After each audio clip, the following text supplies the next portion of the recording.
Meus amigos, estou aqui de volta, dessa vez com mais uma presença ilustríssima, o nosso amigo Carlos Alberto Teixeira, mais conhecido como Cat, né? E ele adora fazer um trocadilho com essas iniciais do nome dele. Eu? Ele vai falar sobre isso. Que trocadilho, rapaz? Fala aí. Não tô lembrando não, peraí, não tô lembrando disso não. Então, esse é um rapaz há mais tempo, né? Um rapaz há mais tempo, que tem um currículo aí invejado, várias histórias fantásticas, né? Precursor toda essa área de informática, na área também de jornalismo, né? Para falar sobre computadores, né? Eu conheci o trabalho dele no Caderno de Informática do O Globo, ele tinha uma coluna CAT, né? Justamente a coluna CAT, ele foi colunista do Globo durante muito tempo, depois virou editor do Caderno de Informática. Enfim, ele vai contar toda a história porque o currículo dele é bastante extenso, tem muita história bacana. Kátia, prazerzaço ter você aqui. E como é que você começou na informática, tecnologia, na verdade eletrônica, né? Eu sei que também você tem uma coisa em comum comigo, que você começou com a eletrônica, não foi isso? Isso mesmo. Eu comecei um pouco antes. Eu fiz vestibular para PUC, para cursar o ciclo básico, né? Uhum. Que é comum às cadeiras, as matérias de engenharia, física e química. Aí entrei no básico. Foi uma beleza. Aí descobri que ser CDF antes de entrar para a PUC é uma coisa. Quando você entra, você é um lesma. Primeira prova de cálculo, média foi 2,8 da turma. Aconteceu isso comigo também. Eu fiz escola técnica eletrônica, aí eu falei, bom, vou fazer engenharia. Aí eu entrei para a PUC, né? E prova de cálculo eu tirei 1. Isso porque eu tive pré-cálculo na escola, né? Porque eletrônica você aprende um pouco de cálculo. Quer dizer, eu tirei 1, química eu tirei 1,5, foi tudo assim. Física, aí a física era complicada, que o professor de física assumia que você já sabia cálculo. Aí já me estrepou tudo. Exatamente. Aí depois, 1 ou 2 anos depois que eu saí, que eles falaram, não, agora botaram cálculo 0, física 0, química 0, um monte de coisa 0. Estou exagerando, eu acho que é só cálculo 0 que tem. Mas para nivelar o pessoal, porque não dava. Foi um impacto. Puxadíssimo. Aí eu desisti, tanto que eu saí por causa disso. Você fez PUC também. É só 6 meses. Eu não passei, eu falei, isso não é para mim não. Mas é muito pesado. Eu tive a mesma sensação. Então eu fui fazendo o básico. Enquanto chegou no terceiro semestre, eu tive uma cadeira de Introdução à Ciência dos Computadores, ICC. Era uma aula de rudimentos de programação, né? Em que eles ensinavam uma linguagem que era derivada do Fortran, chamava What5S, uma linguagem estruturada de Waterloo. E aí, primeiros programinhas, tudo, a ideia do Fortran, mas era uma linguagem mais bonitinha. E aí eu fiquei fascinado com aquilo. Mas, nessa época, a computação era bem diferente do que agora, né? Em que ano foi? Só para situar aqui. Foi em 79, primeiro semestre de 79.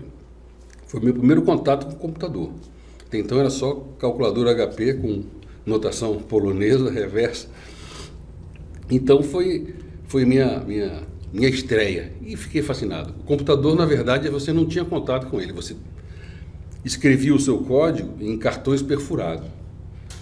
Cartõezinhos assim, que você tinha uma máquina, perfurava, e depois você juntava aqueles cartões, um deck assim, torcia para não tropeçar e cair, porque senão desbaralhava tudo. Submetia o seu programa e ele rodava num computador que ficava numa outra sala, gigantesco. Era um IBM Barra 370 165. Uma máquina bem velha, mas que dava para fazer uma festa.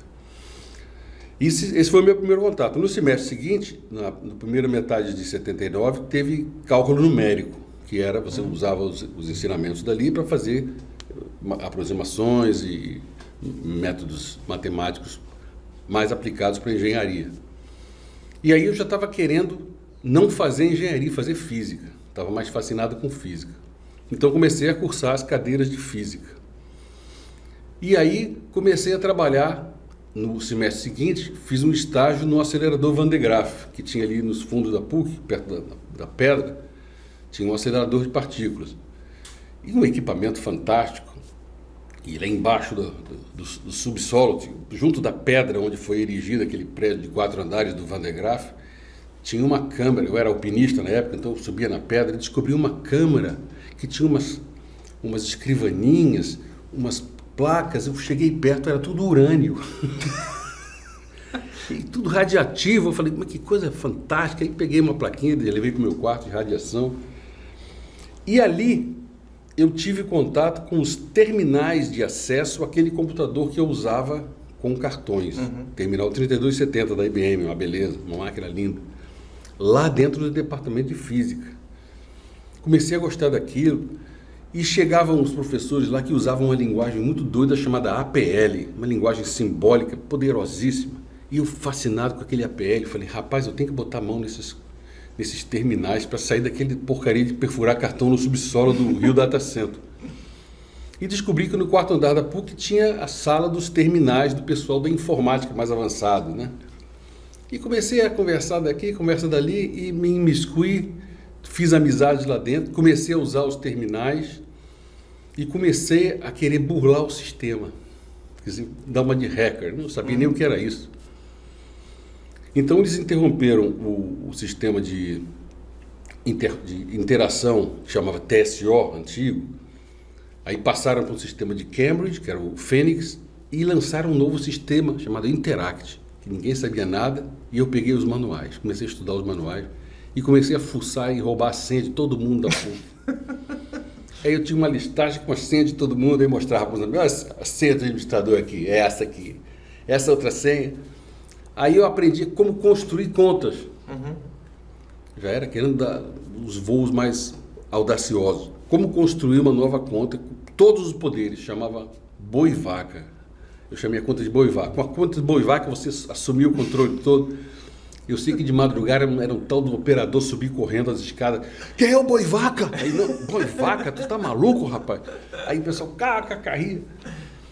E eu comecei a usar os terminais do prédio da física, que era um outro prédio. E usava de madrugada também. O guarda vinha descobrir quem é que estava usando conta roubada. Aqueles cartões perfurados, o primeiro cartão era chamado cartão Job. Nele vinha uma identificação e uma senha. E eu chafurdava na lata do lixo do RDC para pegar essas. Então eu tinha uma coleção de senhas, usava à vontade, naquela salinha remota. E o guarda queria me pegar. Eu ouvi o tim do elevador, escondido dentro do armário, ficava... Aí o cara abria, não tinha ninguém. Porra, como é que pode? Até que um dia apareceu um guarda esperto.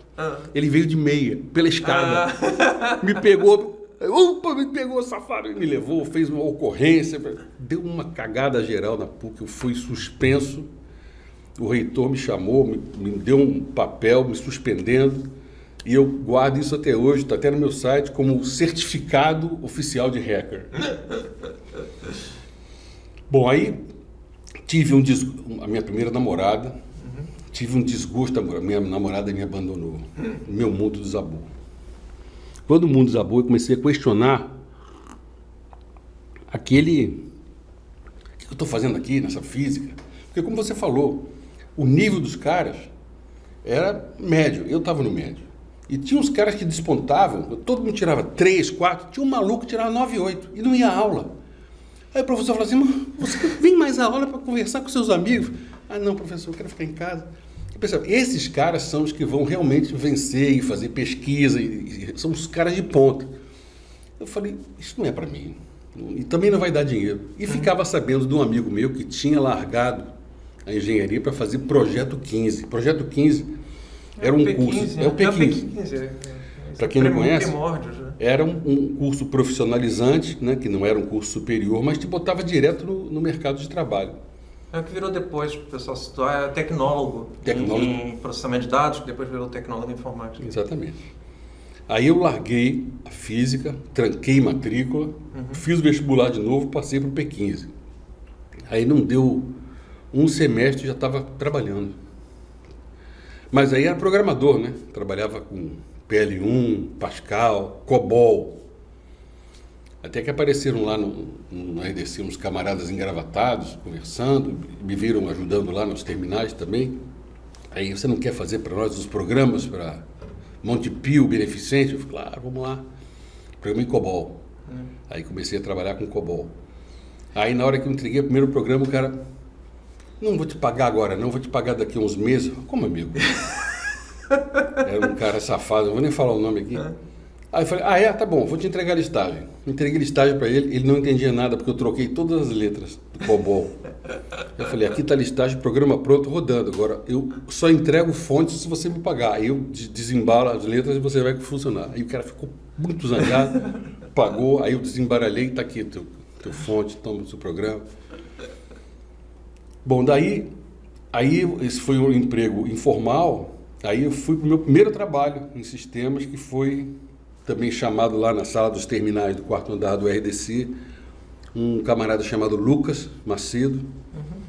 Ele me chamou para trabalhar na Medidata, com uma linguagem chamada MAMPS, uma linguagem completamente ignorada, desconhecida por mim, mas uma linguagem que todos os comandos iam operando são letra, uma letra. Você olha aquele programa no MAMPS, você não entende nada. Claro, com a prática você pega. Então trabalhei na Medidata durante alguns anos, isso foi quando? Foi até 82. Mas você chegou a se formar no P15? Me formei no P15. Me formei no P15 em 84, mas já estava trabalhando desde 82.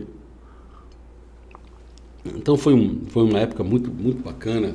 Eu morava no Leblon e trabalhava em Botafogo. São amigos meus até hoje. Mas um belo dia, quer dizer, eu trabalhava de dia e estudava de noite no P15. Era um negócio cansativo. E olha que eu estava com a pilha nova, hein? Chegava de noite, tinha um professor de banco de dados, rapaz, o cara falava assim... E agora vai começar a nossa dinâmica. Aí eu ficava, atenção, eu falei assim, não, vou prestar atenção, não pode dormir. Aí dava meia hora, eu dormia. Aí acabava a aula, o professor, Carlos Alberto, você dormiu na aula? Ô mestre, me desculpe, que eu estou muito cansado. E era assim, eu dormia toda a aula. Mas eu tirava nota boa no banco de dados, o livro do Date, nunca vou esquecer, um livro excelente. Tirava nota boa, ele falava, mas Carlos Alberto, você dorme na aula, tira essa nota? Eu falei, não, porque isso aqui é sua mão, o senhor explica muito bem. Aí, um belo dia, esse professor, Ronaldo Ribeiro Freitas, nunca vou esquecer, está morando nos Estados Unidos agora, grande cara. Meu Carlos Alberto, vai ter uma prova para a Marinha, para programador, está interessado? Boa, mestre, claro. Então passa lá dia tal, não sei o quê, e vou te dar uma dica, vai cair Visan. Visan era um tipo de acesso Vai cair Visan, que eles usavam muito. Era a base do banco de dados da IBM na época. Aí eu estudei Visan, cheguei lá, fiz a prova e entrei para a Marinha. Rapaz. Mas para fazer isso, eu tive que matar trabalho na Medidata, na hora do almoço. Peguei o meu Fusca, eu tinha um Fusca 69, que era conhecido como NCC 1701, USS Enterprise. Fui lá para a Marinha, dentro do arsenal, barato, arsenal de Marinha. Vou trabalhar aqui. E agora, o que eu vou falar na Medidata? Estacionei o carro na Medidata, abri o motor, meu amigo, enfiei a mão na máquina, me caguei todo de estrache, botei a mão na cara, tudo preto. O carro quebrou. Aí suado, dei uma volta no quarteirão correndo, suado com a camisa. Aí entrei na Medidata, puta que pariu, não imagino o que aconteceu comigo. O que aconteceu? Pô, meu carro quebrou, ainda furou o pneu, tive que ir no mecânico, como é que eu tô quebrado? Desculpa chegar essa hora, chefe. Não tem problema, fica aí, se lava aí. Era a prova que eu tinha feito com a Marinha. Aí logo depois pedi demissão e comecei a trabalhar na Marinha. Foram as etapas profissionais, você começando, são fascinantes, você não esquece nunca mais, né? Trabalhei no Instituto de Processamento de Dados e Informática da Marinha, chamado IPDIM. Ficava dentro do Arsenal de Marinha. De repente, podia até ter encontrado o Laércio Vasconcelos naquela época. Incrível, né? Como você, o Laércio, Abel, tudo com esse background militar. Interessante, né? Interessante, né? Eu era civil, né? Barbudo. Sim, mas trabalhar para... mas é interessante essa coincidência, né? Então, o Laércio mesmo explicou que, apesar dele ter feito IME, etc., ele não era militar. Exatamente. Porque naquela época não... O que para mim eu descobri na entrevista que você fez. É incrível. Aliás, isso. quero dizer uma coisinha a respeito das suas entrevistas. Cara, são sensacionais. Você está pegando esses caras velhotes que eles dão depoimentos que vão ficar eternizados. Que coisas que eu conheço esses caras bem, eu não sabia desses detalhes que você levantou. Só para o pessoal entender, todo mundo aqui é amigo, todo mundo aqui do Rio, todo mundo a gente se conhece. Mas a ideia era essa, porque, poxa, o Piropo está com 80 e lá vai varado, está com 80 ele é um ano mais velho que meu pai, é com 84. 84, Quantos anos mais a gente vai ter a oportunidade de ter ele aí? Cara, o Piropo, a entrevista do Piropo, o Piropo continua afiadíssimo, porque ele usa o cérebro muito, né? Então, ele pode até envelhecer, e tá bonitão também, de barba. Eu falei para ele, cara, eu tava parecendo um almirante submarino. Aí ele falou, obrigado, vamos marcar o almoço aí. O Piropo é um cara adorável, cara. E a apresentação dele aqui foi realmente perfeita. Na apresentação dele, ele falou assim, cara, eu espero que o Piropo conte pro Gabriel o negócio da ambulância do Getúlio Vargas. Aí nada ali, falei, já era, perdi a chance. No finalzinho ele contou, eu falei, então, as minhas preces foram atendidas. Onde é que a gente estava mesmo? Estava na Marinha. Na Marinha. Aí eu trabalhei com COBOL. Foi engraçado que... Você sabe uma coisa interessante, assim, só para ter o pessoal entender essa coisa do COBOL, todo mundo acha, COBOL, linguagem morta, não sei o quê. Pelo contrário, porque tem muito sistema de legado com COBOL. Quem trabalhava com COBOL, tudo se aposentou e não tem mais ninguém que trabalha com COBOL. Estão tendo que contratar os aposentados a peso de ouro para poder atualizar os sistemas que estão em COBOL. Eu nunca imaginei que ninguém nunca imaginar um negócio desse, porque você tem sistemas muito antigos ainda rodando, mesmo que de forma virtualizada e tal, como hoje em dia eles fazem, mas... E aí, quem vai dar manutenção nesse negócio? Né? Então, a gente tem que chamar os velhos. É incrível isso, né? Incrível esse porque a pessoa, não, estudar esse negócio de velho. Não, incrível. Incrível. O COBOL tinha uma vantagem que o programa era autodocumentado. Porque como o COBOL é quase uma escrita. Né? Então, quando você lê o programa, você precisa de pouco comentário, né? Na época, eu trabalhava no sistema de administração de pessoal civil da Marinha. Tinha o pessoal militar e o pessoal civil. E eu trabalhava no sistema de pessoal civil. E para você rodar aquele sistema, como se fosse folha de pagamento dos civis, era uma série de passos, uns 30, 40 passos, encadeados, que tinha que ter um operador lá. E eu fiz um programa que fazia isso sozinho, usando o programinha que eu fiz em COBOL. Ele gerava JCL, que era a linguagem de processamento em batch, né, em lote, da IBM. Então ficou um programa, você só executava um programa e ele executava toda a folha.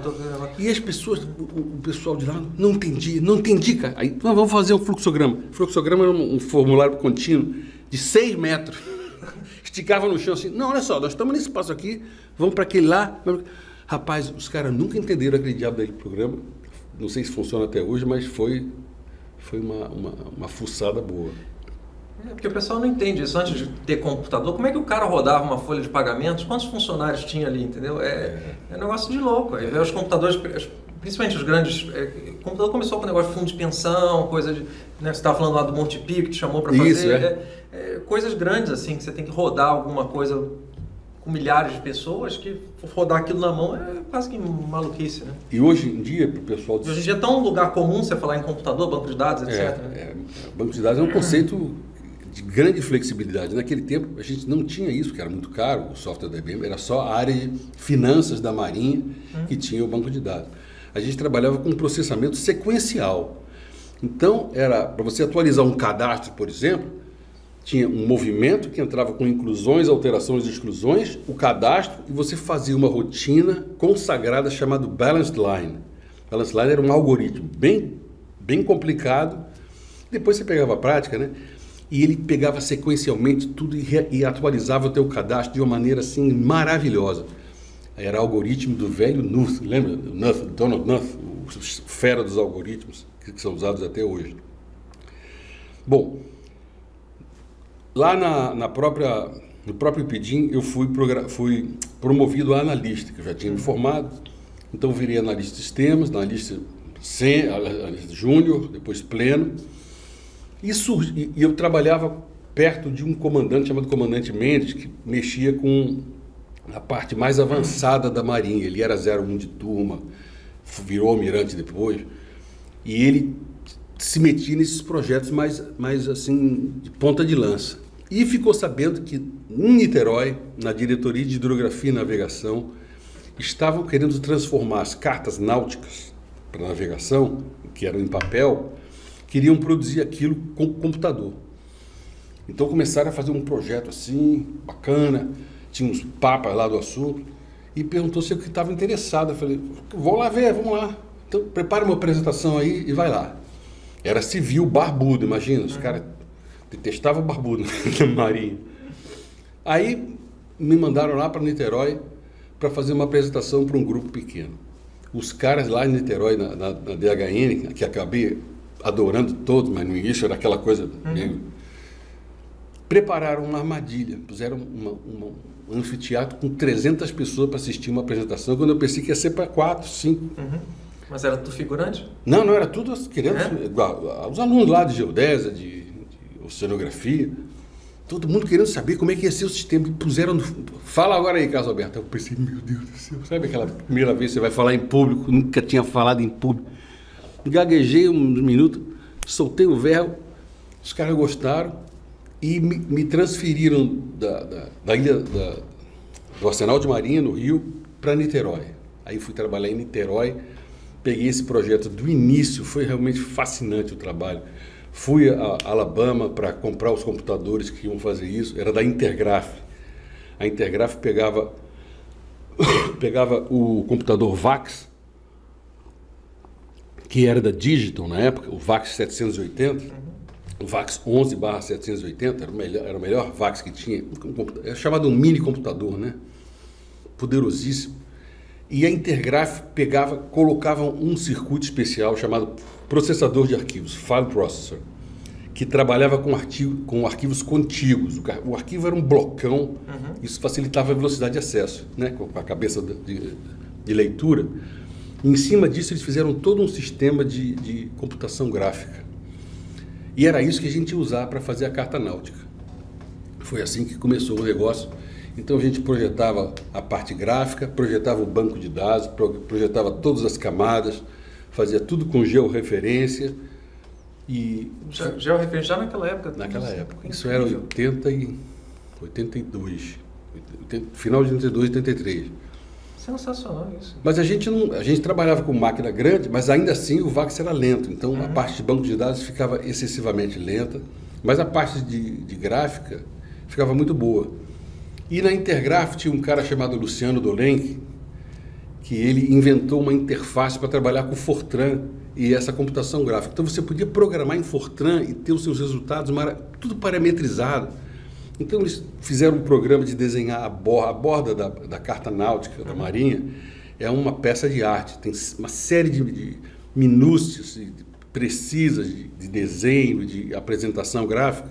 Tudo isso foi parametrizado em Fortran por uma dupla de cartógrafos que trabalhava lá, o Cláudio Carvalho.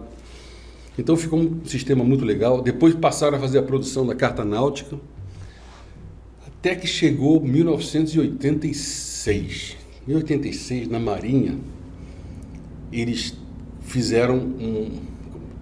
forçaram os funcionários civis a optar entre se tornar estatutário ou seguir CLT. CLT tinha uma série de desvantagens e estatutário tinha uma série de desvantagens também, era só trolha. Aí eu estava namorando uma menina na época, que trabalhava na Marinha também, lá no Rio. Aí eu fiquei para ela, vem cá, vamos dar um pé na bunda dessa Marinha e ir embora? Vamos fazer? Vamos passear? Vamos. Aí alugamos uma Kombi na Holanda. Pedimos demissão, pegamos lá tudo tranquilo.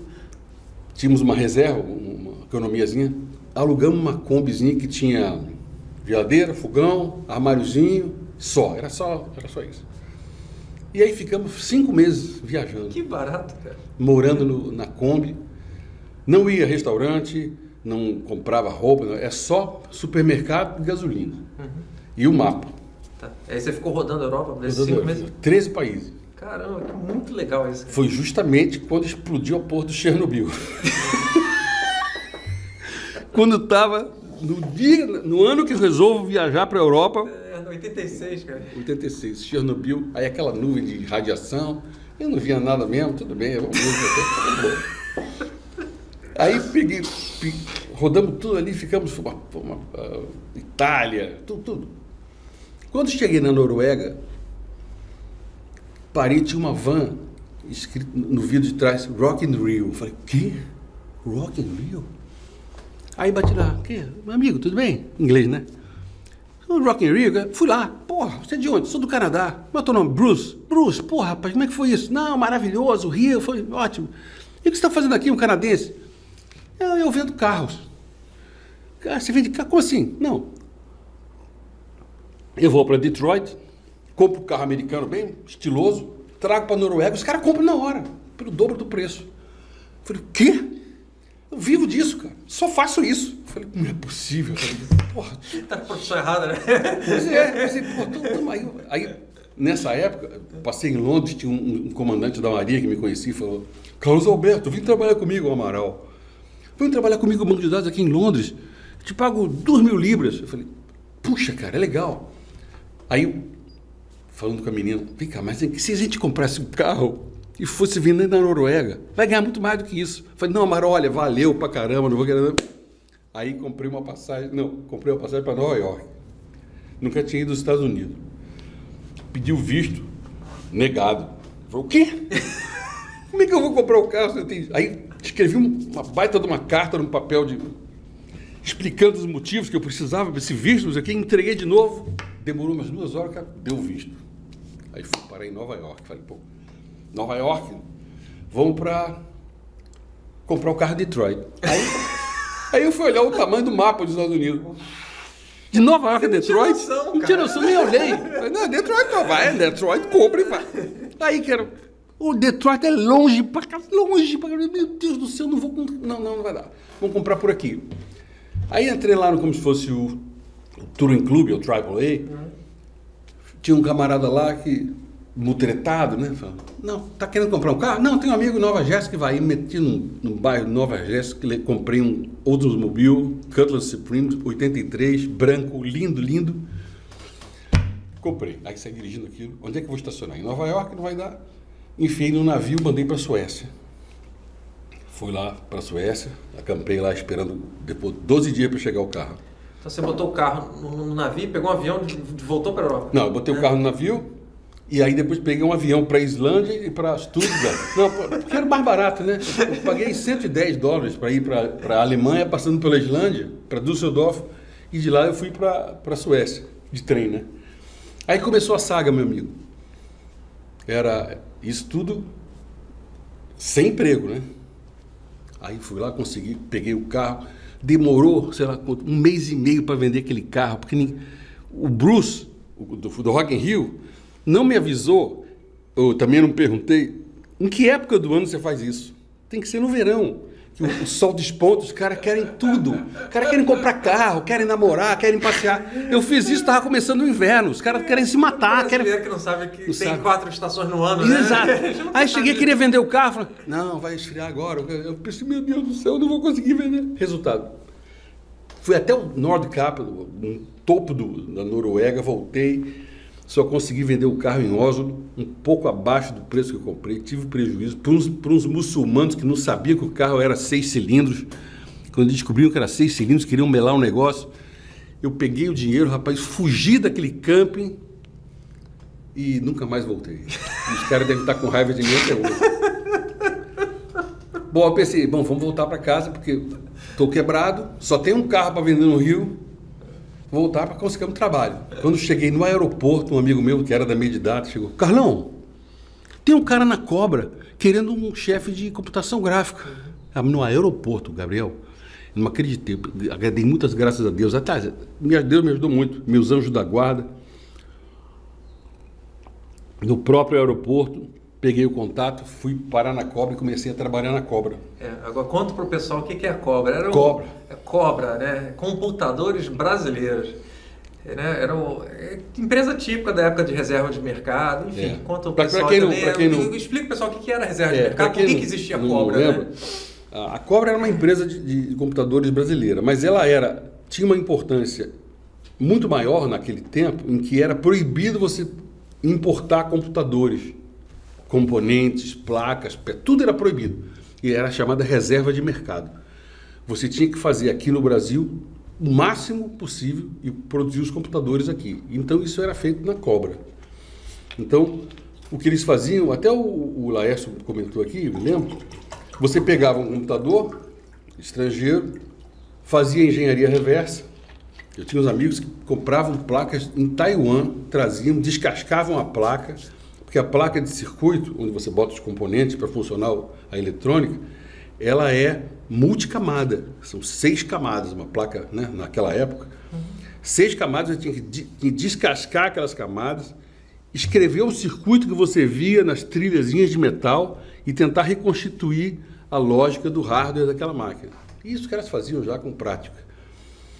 Mas lá na Cobra era diferente, eles tinham realmente uma divisão de hardware, o cara fazia o projeto de ponta a ponta e entregava para a gente o esquemático, que é o esquema eletrônico do circuito, sem considerar os componentes. E a Cobra fazia, não era microcomputador. O que a gente tem de computador hoje em dia, que a gente chama de computador PC, é microcomputador. Naquela época era mini computador, era outra história, né? Exatamente. Explica também um pouco o que é um mini computador, como é que funcionava, que o pessoal não tem essa noção do... Ele falou um pouco da história lá da PUC, né, que tinha uns terminais. Na verdade era isso, era um computador que tinha terminais burros que comunicavam com esse computador, era outro esquema. Isso, na graduação era mainframe, que era um computador de grande porte, que ocupava uma sala inteira, grande naquela época, né, os IBMs, os Boros. Depois tinha os computadores, mini computadores, que eles do tamanho de assim, 3 geladeiras, mais ou menos, pega o volume, com unidades de disco grandes, eram uns mini computadores. A Cobra fazia mini computadores, mas nessa época começava a fazer os clones de PC, inclusive uma placa para Unix, né, chamava SOX, o sistema. O Unix era um sistema que depois deu origem ao Linux, um sistema aberto, código aberto, e lá já estavam começando a ir para o padrão de corte das placas de PC, para encaixar naqueles slotzinhos da placa-mãe dos tempos passados. Então eu trabalhava num setor chamado setor de computação gráfica, que rodava 3 turnos, tinha 18 pessoas trabalhando, e o cara que ia ser o chefe desse setor morreu atropelado. Putz, cara legal pra caramba, o Ozanam. E nisso surgiu uma vaga. E agora, quem que vai ser o cara que vai mexer? Eu falei, me ofereço. Aí o chefão falou assim, você vai, mas não vai ganhar mais nada. Eu falei, tudo bem, vamos embora. Aí fiz. Resultado, tive que aprender tudo que aqueles caras faziam, que eram os cobras, eram 3 duplas de projetistas, ficavam 24 horas projetando. O que é o projeto, né? Você tem o esquemático, que é o desenho do circuito, né?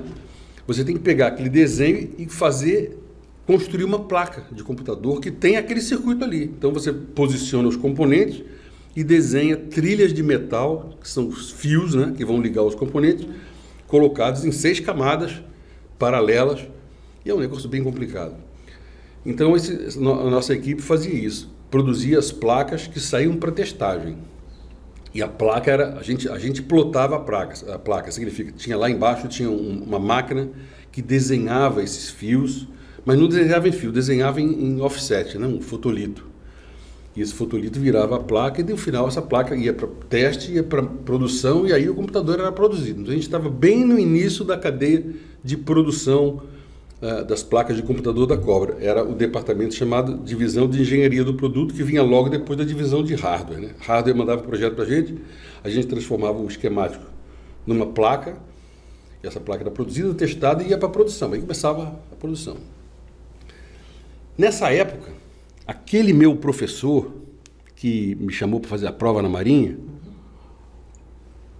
me ligou um dia, Carlos Roberto, aquela voz dele, Carlos Roberto, eu estou aqui no Citibank, trabalhando aqui, Citibank, hein? E o pessoal da arquitetura quer um curso de AutoCAD. Você sabe AutoCAD? Aí eu nunca tinha visto AutoCAD na minha vida. E para quando é o curso, mestre? Sei, conheço o AutoCAD bem. Para quando é? Segunda-feira, era sexta. Não, tá falando, que horas?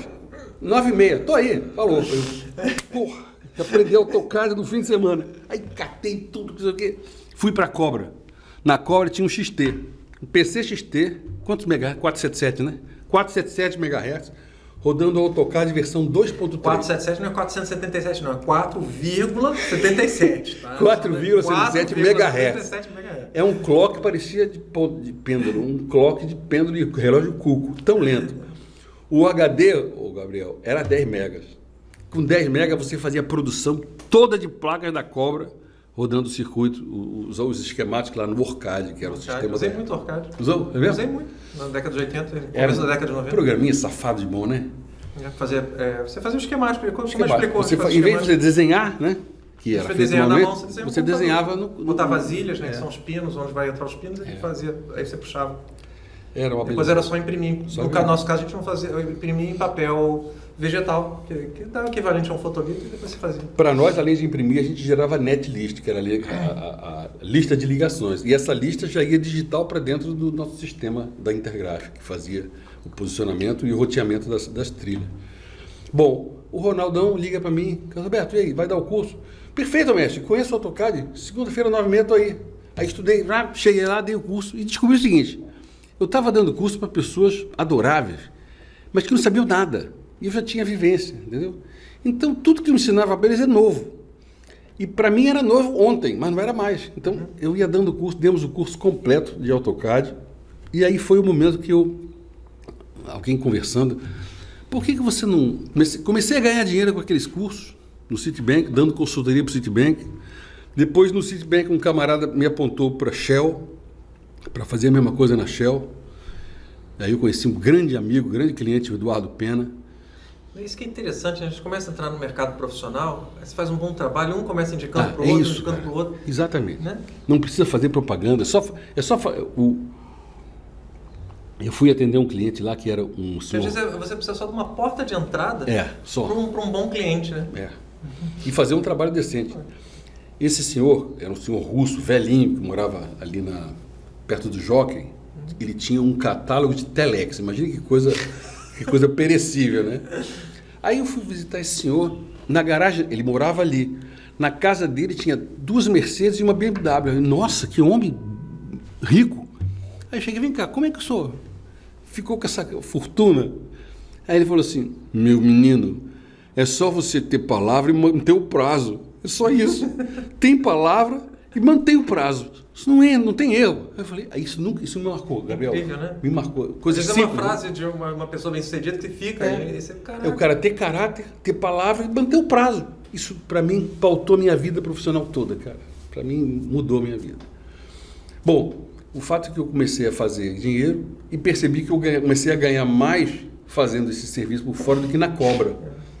Além do fato de que na cobra eu tinha que pegar minha moto, subir a Grajaú Jacarepaguá, derrapar 40 vezes naquela pista de óleo, quase me matar para chegar na hora de fazer o serviço lá no City. Pedi demissão da cobra e comecei a virar. Fiquei 10 anos com uma empresa, fazendo serviço de computação gráfica, como falei, no Citibank, na Shell, depois no Senac, e comecei a mexer com computação gráfica para PC, que eu fazia com o VAX. No PC, então, era usando os softwares da Autodesk, animação com o Animator e AutoCAD, depois 3D Studio, até que um cientista da Shell, que tinha, sei lá quantas patentes, não sei, centenas de patentes, o Silas, não sei nem se está vivo ainda o Silas. O Silas bolou uma base de combustíveis no Mato Grosso que era submersa. Eles cavavam um buraco, botavam o tanque emborcado, tudo dentro d'água, tubulação, então o risco de incêndio era quase zero. O cara inventou esse troço. E me chamou. Carlos Alberto, o meu cliente, o Eduardo Pena, me apresentou o Silas, quero que você faça um modelo tridimensional disso no AutoCAD para a gente fazer a exibição e conseguir a verba lá de Londres. Aí fiz o modelo. Na época, quanto você quer? Sei lá, $8.000. Para mim, um dinheiro que eu nunca tinha ganho. O cara pagou na hora, foi um sucesso. Ele apresentou, conseguiu a verba, fez questão de me levar no avião para ver a base funcionando. Legal. Sensacional. E naquela época, eu tinha até uma terrinha no Mato Grosso que eu comprei, nada a ver com isso, era outro papo. Mas então foi a minha atuação na Shell, foi aí. Depois disso, Gabriel, o que aconteceu foi que o mercado inflacionou. O mercado de quem fazia computação gráfica inflacionou. Então, o que eu cobrava $100 por hora, tinha um menino que fazia por 40, fazia um serviço de porco. Mas o cara não sabia o que era serviço porco, o que não era. E aí fui abandonando essa área. Até que o grupo do Silas, esse gênio, ele começou com uma ideia. Isso era quando? 88, 89. Ele teve uma ideia de fazer o seguinte: para otimizar a logística da entrega de combustíveis pela Shell no Brasil, construiu um mapa com as estradas. Então, eles iam escanear, digitalizar o mapa do Brasil e cada trecho de estrada seria uma polyline, uma linha separada, que se engataria com a próxima e a próxima. E eles queriam, e eu propus, não, vou fazer um programa para você navegar nisso aí, entendeu? E tinha uma linguagem dentro do AutoCAD chamada AutoLisp, uma linguagem horrorosa, cara, porrada de parênteses, você se perdia, mas eu já tinha prática. e fiz um programa em Alto Lisp. Hoje, se você olhar o Google Maps, é isso, né? Naquela época, então, mas claro que não tinha essa sofisticação toda, você navegava com as teclas e a barra de espaço. Você ia fazendo o seu... Não era o programa que fazia o caminho, como faz o Google Maps. Mas você quer ir de Xanxerê a Joaçaba, em Santa Catarina, você vai e dirige no teu teclado, faz a tua rota, salva aquela rota, e assim como fomos salvando as rotas, ficou esse programa rodando lá para a logística da Shell um tempão. Nunca mais vi, não tem nem mais código de Alto Lisp, nem nada. Então foi esse o caminho. Isso já era quase 90, né? Pois bem, nessa época, mais ou menos em 88, um amigo na Marinha, 88 não, 85, 86, um amigo na Marinha tinha computador em casa. Ele era americano, quer dizer, ele tinha dupla nacionalidade, e começou a montar computadores. Aí, eu vou contar um negócio, não sei se eu devo, mas não vou falar nomes, então tudo bem. Aí eu comecei a ser muambeiro de computador. Quem nunca, né? Quem nunca? Não vou falar nomes, eu comecei a ser muambeiro. Não, mas o esquema era sensacional, Gabriel, não sei se você pegou esse esquema. Tinha um camarada de uma certa instituição federal, policial, que eu não preciso dizer o nome, ele dizia o seguinte: rapaziada, você bota $300 na minha mão, dólares, e eu pego na porta do avião a tua sua bolsa de mão passa tu lá para fora. Então eu fiquei... O esquema era esse nessa época. Também? Então, não ouvi falar, não usei nunca, mas eu sei. Eu usava direto. Então, tinha um amigo meu que era muambeiro nessa época, contava que o esquema era esse. Então, ele enchia a mala, ele gostava de trazer memória, por exemplo, CPU, essas coisas que eram pequenas. E dava dinheiro, né? Porque como era 300 por mala, quanto mais coisa ele botasse na mala, exatamente, era melhor. Mas era um cara honesto, o cara, essa pessoa, porque ele falou assim: traz o que você quiser, menos droga e arma. Aí eu falei, pô, ainda bem que você avisou, porque eu já estava pensando. Aí a gente trazia aquilo. Aí depois comecei a participar do esquema, ficava esperando para trazer. E o dia que a gente chegava com a muamba toda e o cara não estava lá, Gabriel. Putz, aí era um sufoco, aí ia para cá, daqui a pouco o cara chegava atrás. Não, eu estava com a namorada, não sei o quê, vem cá no meio do banheiro. Ele conhecia todos os meandros lá do aeroporto, do Galeão, e tudo funcionava bem. Então nessa época eu montei o meu primeiro computador. Eu peguei o computador desse meu amigo usado, o monitor que ele tinha, que eu babava, era um NEC Multisync, naquela época era o máximo, né? Um NEC Multisync lindo, e comecei a usar BBS. Para quem o Piropo explicou aqui o BBS, mas eu vou explicar de novo. BBS era um sisteminha, como se fosse um quadro de avisos, só que eletrônico. Como se fosse um fórum de discussões hoje, como o Clube do Hardware é hoje. Você vai lá e bota uma mensagem. Você pode botar de forma pública num setor, né, tem que ser organizado por setor, você pode mandar uma mensagem privada também para alguém. Isso funcionava com computadores dedicados que o cara tinha em casa, um computador ligado na linha. Como você não tinha internet, tinha um computador na casa de alguém que você instalava um modem no seu computador, um modem de escada, ele discava para esse outro computador, e aí trocava as mensagens, aí desconectava, e você, no seu computador offline, você via lá as mensagens e tal. Então, nessa época, eu comecei a usar esse sistema, chamava BBS. Mas eu, como meu trabalho era assim, pingadinho, eu dedicava horas a isso, eu adorava. Aí comecei a desenvolver também a aptidão de escrever, né? Eu escrevia razoavelmente bem. E as amizades que você faz, porque o BBS naquela época era um negócio muito mais social do que a internet. É engraçado aqui, né, que a internet tem mais gente hoje na internet, mas eu sinto falta daquela época porque a gente... Não fazia amizade. Fazia muita amizade. Muita amizade que eu tenho foi dessa época aí. A gente se conhece desse tempo, né? E eles promoviam encontros informais na Praia do Leme, em pé, não era sentado. Todo mundo em pé, cada um levava o que ia beber. Então ficava todo mundo fazendo aquele grupo, conversando sobre a configuração do modem, sobre o sistema que baixou, o programa pirata, não sei o quê. E eu comecei a escrever avidamente em BBS. E não estou sabendo que isso vai determinar o meu futuro. Eu não sabia, era um hobby, né? Comecei a usar BBS quando a velocidade de conexão era 300 bps.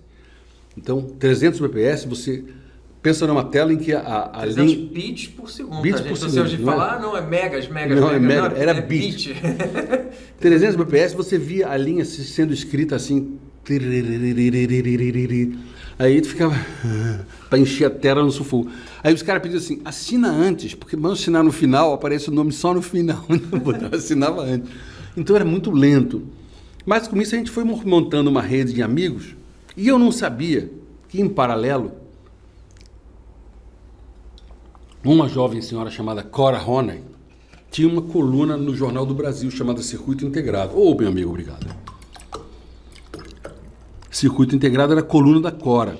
Uma coluna precursora, né? Ela falava de coisas que ninguém falava, ligados à informática e embrionariamente, né?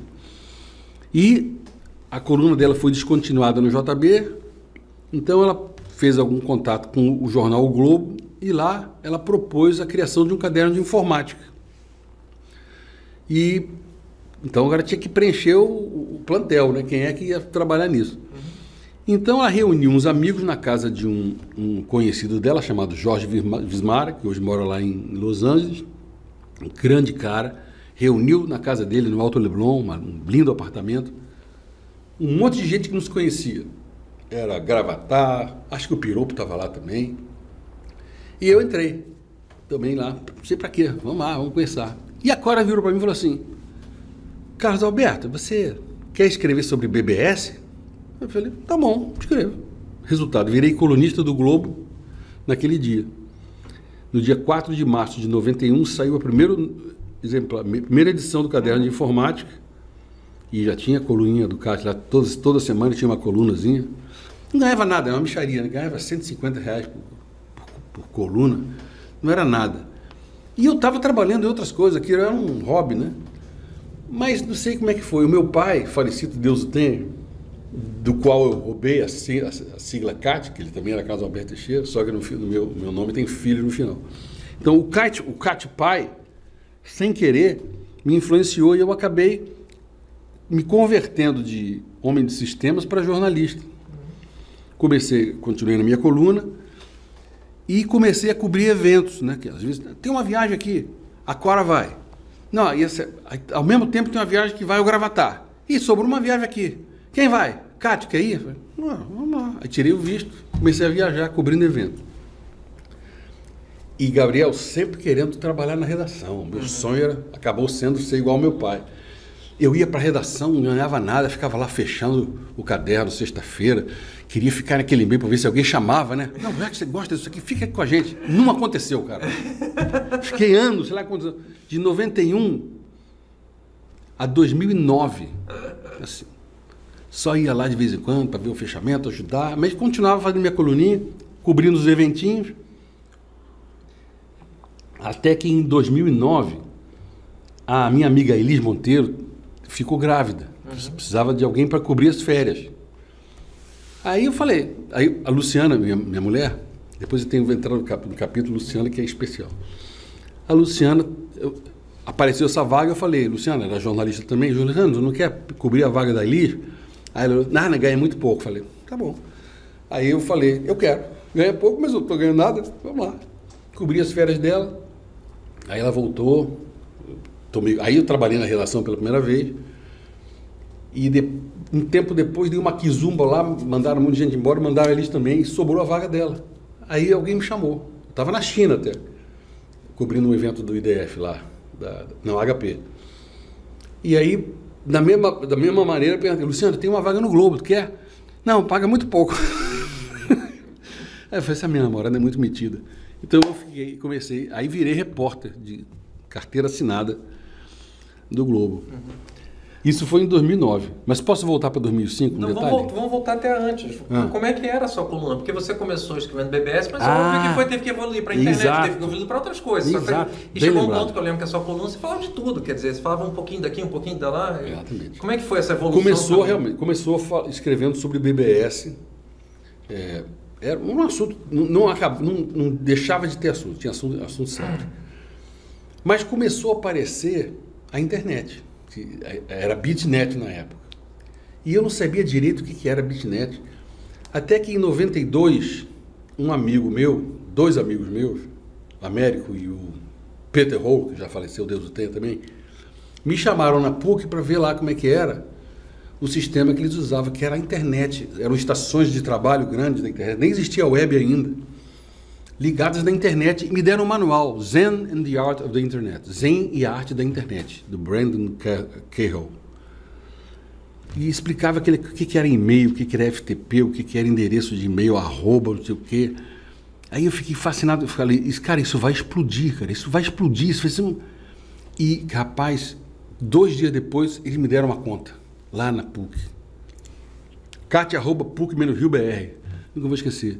E eu tinha uma conta na internet, eu passava o tempo todo naquele troço.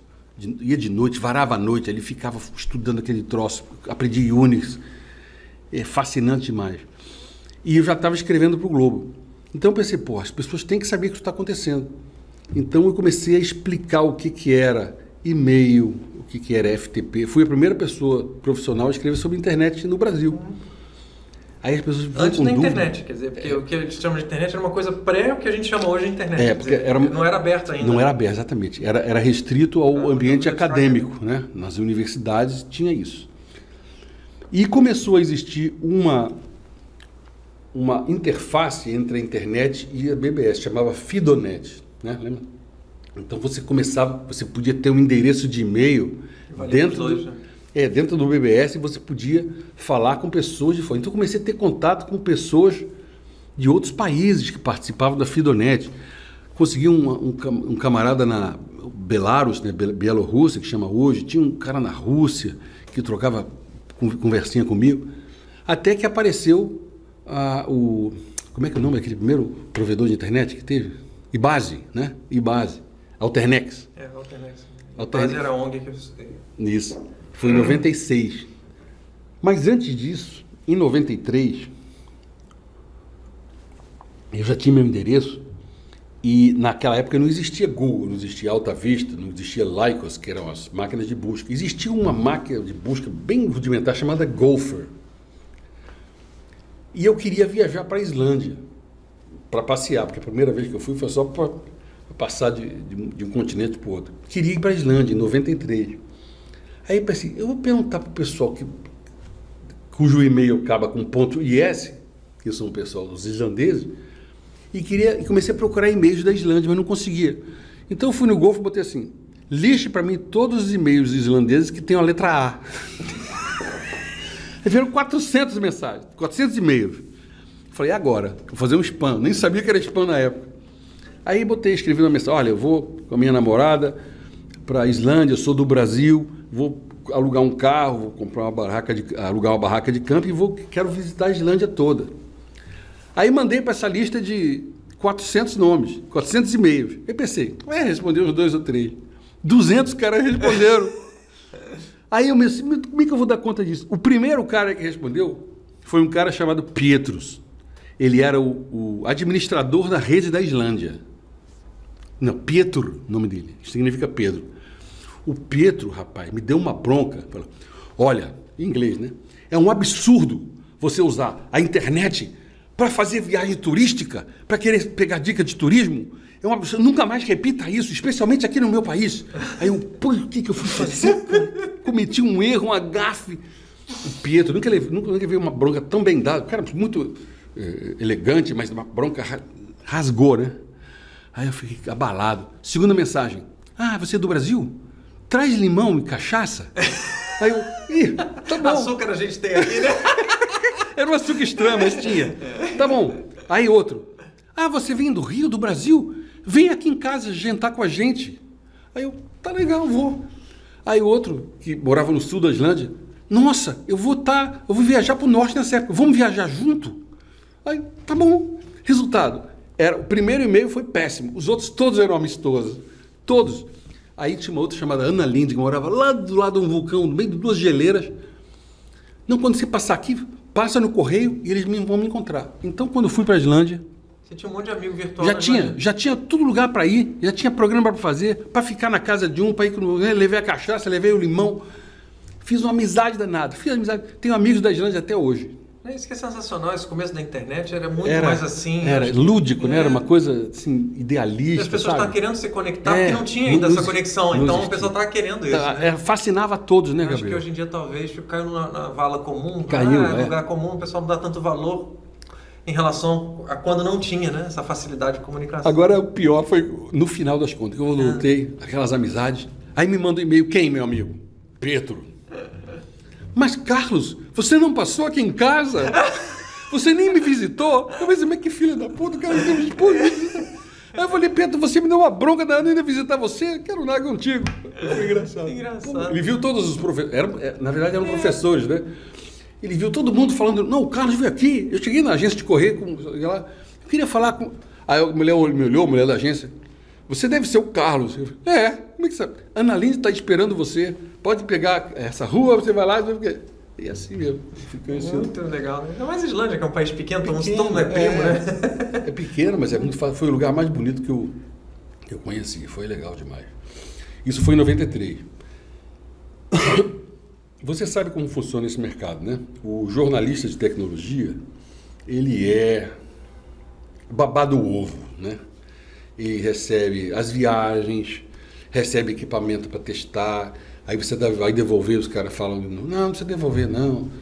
Recebe telefone celular para testar. Por que eu vou testar celular? Por que eu vou testar um computador se está mais testado em produção? É só para você, eles querem que entregar para você falar bem do troço, né? Então é como se fosse... Igual na indústria farmacêutica, né? Você bota o cara para um congresso, dá umas amostras grátis e... A gente se seduz por isso e a gente até tem inveja. Você recebe os nossos negócios. Eu falei, cara, mas... o Jackson do Adrenaline também, a gente fala muito isso. Mas, cara, placa de vídeo, não posso usar placa de vídeo para comprar coisa no supermercado, né? É verdade. Mas a gente tinha empresa que dava pra gente tudo que era celular e todo tipo. Às vezes eu tinha em casa 4, 5, 6 celulares, usava um, daqui a pouco, né? E no final, quando quis devolver, não consegui devolver, porque não pode ficar para você, tudo bem. Mas tinha uma empresa que era líder na época de processadores, a Intel, que ela tinha um evento em São Francisco todo ano, né? E no Brasil tinha um evento para os editores de informática, o Editors Day. Em 2005, teve um Editors Day lá em Belo Horizonte. Aí foi todo mundo lá. E aí o pessoal, Paulo Couto estava lá, Alexandre Fontoura, toda a rapaziada, sempre. E a Luciana? Pois é. Aí apareceu uma morena... A Luciana, eu conheci ela antes deles namorarem, porque ela era jornalista também, né? A minha mulher hoje, Luciana, eu não conhecia. E fomos almoçar, aí daqui a pouco aparece aquela mulher linda. Eu falei, Paulo Couto? Estava do meu lado, agarrei o braço dele. O que é isso, cara? Aí ela falou, Cátia, tem namorado. Eu falei, calma, tudo bem. Fiquei quieto, não, tudo bem. Mas fiquei fascinado por aquela moça. Mas aí ficamos amigos, muita simpatia, tudo respeito, aquela coisa. E assim foi. Aliás, nesse mesmo encontro, quando chegou o presidente da Intel Brasil, foi lá dar palestra, aí eu estou vendo meu celular, olho pro cara, aí levanto e falo, mosca! Mosca, era meu amigo de rapaziada. O presidente da Intel era meu amigo de ir pra praia, fazer bagunça. Mosca! Aí o Mosca levanta, Fu! Porque eu era chamado de Kung Fu, por causa dos cabelos. Aquele Kung Fu que fazia o Shaolin. Aí eu levantei, Mosca! Ele, Fu! Aí abraçamos, choramos, abraçados, e as pessoas assim, cara, o que está acontecendo? E a Luciana, minha colega de trabalho na época, que isso, o Cátia, que é esse cara? Não, esse cara é meu colega, meu chapa. Aí foi uma amizade, reencontramos, tudo bem. No ano seguinte, teve o mesmo evento, só que em Porto de Galinhas. Mas aí eu não estava mais namorando e nem a Luciana estava namorando. E aí começou um romance que rolou um clima que me fez vender um apartamento em Copacabana. Eu comprei um em Niterói, moro lá até hoje. Temos 2 filhos, um está com 13, outro a menina está com 10. Nossa, já está com 13? Já tem... Está com 13, é. Eu vi a entrevista do Laércio, tem a mesma idade que eu, 63. O Laércio, meu filho mais velho tem 42, ele é major. Eu não acreditei. Aí você falou assim, começou cedo? Comecei cedo. E eu já comecei tarde. Então aí começou, aí que eu conheci a Luciana, era esse parênteses que eu queria fazer. Bom, daí para frente, aconteceu de interessante, assim, de fora do comum. Bom, era muito evento, né? E começou a surgir a figura do jornalista multimídia, né? Que você não fazia só texto, chegava lá e filmava. Aí levava uma câmera, levava um áudio. Então você fazia texto, fazia vídeo, fazia áudio e mandava isso tudo em tempo real para furar a concorrência. Até que eu estava em São Francisco e encontrei um diabo numa vareta chamado pau de selfie, que nem sabia o que era, o selfie stick. Comprei aquela droga, $25, essa porcaria. Aí comecei a fazer a matéria com aquilo. Rapaz, foi um sucesso. Eu cobria muito evento da Apple, né? Todo ano eles me chamavam para os eventos da Apple. Então eu cheguei lá em São Francisco, lá no Yerba Buena, com aquele pau de selfie, um iPhonezinho na ponta, um fiapinho, um lapela, e eu comecei a entrevistar as pessoas. E tinha aquela sequência de vans das emissoras de televisão que ficavam enfileiradas do lado. Eu começava a entrevistar aquilo, aí começou a vir jornalista da CBS, NBC, para entrevistar a mim, para saber que equipamento era aquele que eu estava usando. Eu falei, não, isso aqui é um iPhone normal. De selfie. Não, mas depois virou normal, mas na época ninguém tinha visto isso. Aí eu falei, esse equipamento quanto custa? Eu falei, o telefone, uns 280, isso aqui, esse pau de selfie, $25, deve dar uns $400, eu estou fazendo minha cobertura igual a você. Aí fui entrevistar gente da China, do Japão, Alemanha, só por causa daquele pau de selfie.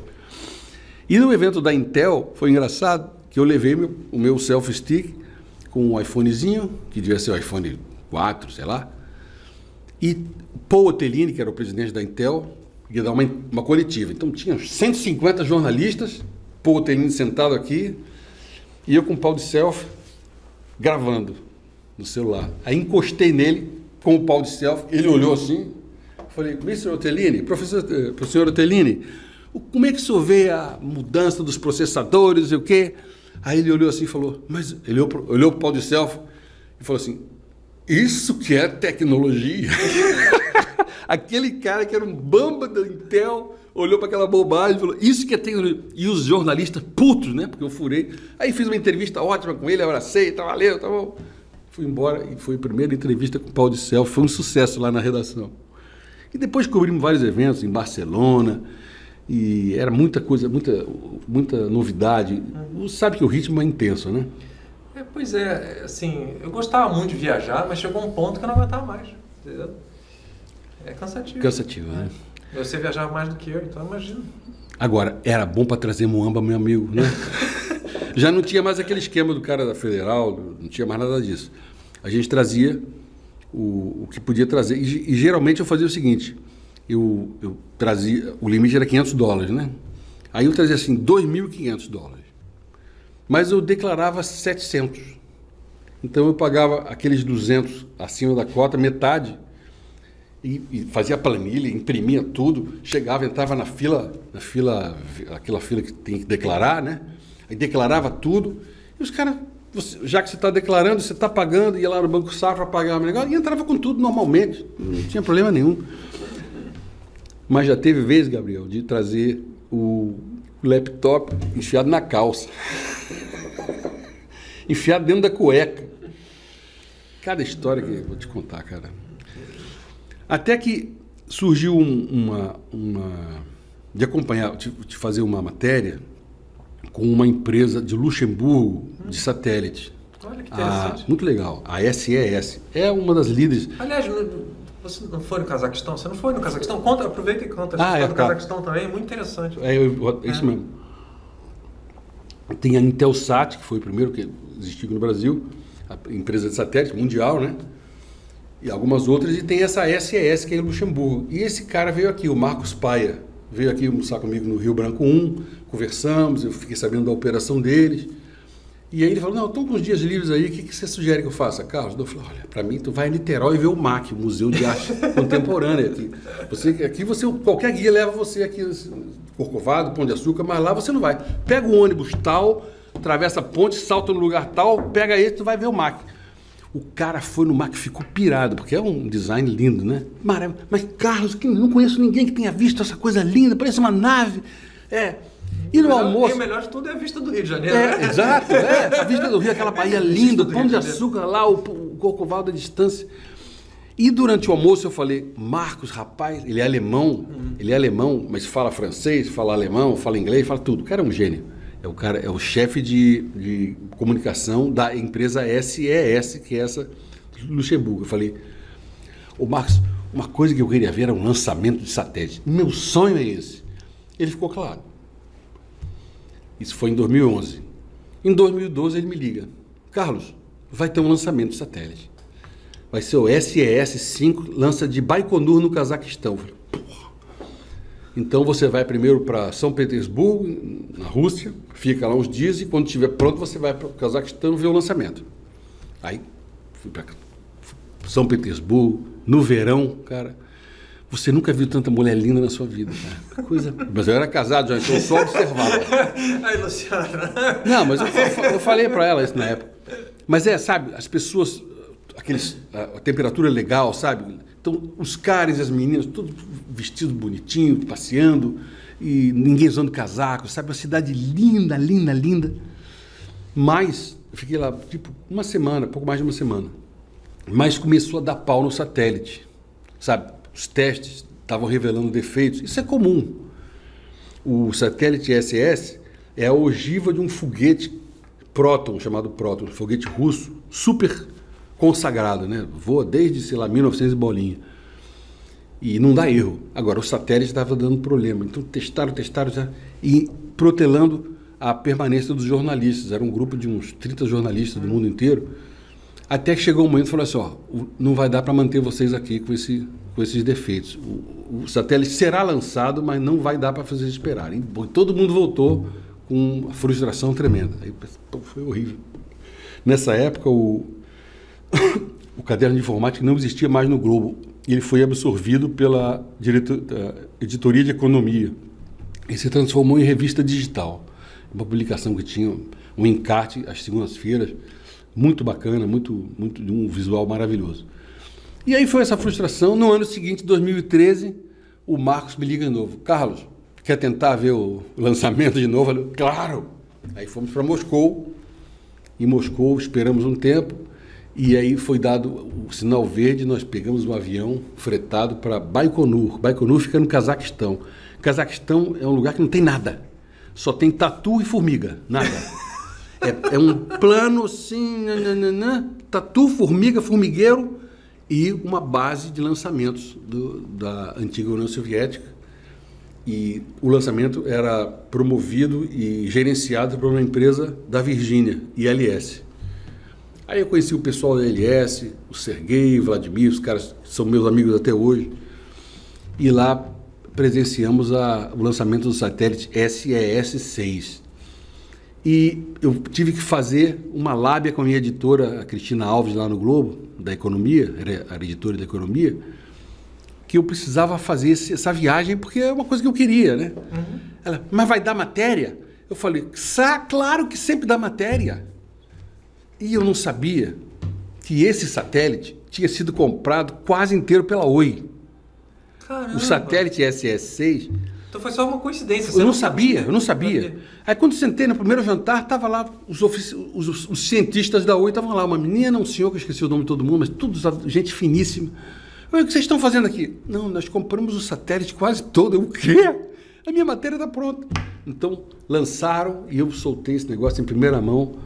E até a editora falou, Cátia, ainda bem que tu estava lá, rapaz, saiu uma matéria ótima. Cobri tudo com vídeo, com áudio, foi uma maravilha de cobertura. E você vê o satélite lançando com aquele foguete estúpido, é uma loucura. Você fica a 6 km de distância, por questão de segurança, porque se estourar, o combustível é altamente tóxico, né?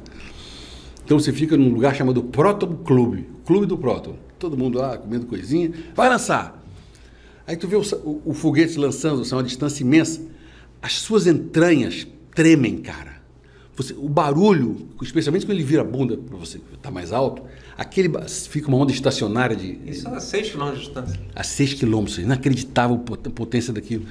O seu estômago treme, você sente você tremendo com aquela força e só vê aquela coisinha pequena. Imagina lá perto como deve ser. Foi um sucesso incrível o lançamento. E por curiosidade, o lançamento do satélite seguinte era um satélite da GLONASS, do GPS da Rússia, né? Do Putin. E foi sabotado, explodiu o troço. Não matou ninguém, não. Mas o Proton explodiu na hora de lançar. Mas foi uma viagem fantástica, conhecer Baikonur, as pessoas, e foi maravilhoso. Isso foi em 2013. Aí, nessa época, bem antes disso já, 2011, 2012, eu já estava no Globo há 20 anos mais ou menos, começaram a haver umas demissões no Globo. Foram várias ondas que a gente chamava de navio negreiro ou passaralho. Passaralho era assim... Carioca tem uma gíria, são demais. Passaralho é o caralho voador, né? O passaralho. Que vai demitir um monte de gente. Aí fica aquele clima na redação, cara, que as pessoas ficam nervosas e não sabem se vão sobreviver. Mas como se diz em inglês, né? The writing's on the wall, né? Quer dizer, o jornal vai diminuindo, né, cara? De importância, exatamente. já acabou a cadeia informática. Exatamente, foi esse processo exatamente. A revista digital, que fazia um sucesso imenso, tinha várias páginas de classificado, eles, o papel que o Globo era impresso, não sei se ainda é assim, um papel canadense, acredita? E era muito caro, então eles queriam diminuir o gasto com papel, então eles extinguiram a revista digital, que dava uma grana de anúncio imensa. O pessoal do comercial ficou, na época, triste. Então foi encolhendo. E agora aí a cobertura de tecnologia passou para dentro de uma editoria chamada Sociedade. Aí ficou na Sociedade um tempão. Depois eu fui deslocado para a área de redes sociais do Globo.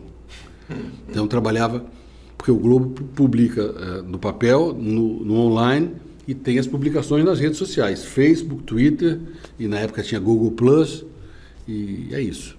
Então a gente trabalhava com isso. Outro dia meu pai adora ler jornal de papel, né? Ele comprou, ele trouxe aqui. Cara, é fininho, cara. É fininho o jornal hoje em dia. É verdade. É um processo que já vem há muitos anos. Né? E é irreversível, né, Gabriel? Não tem jeito, né, cara?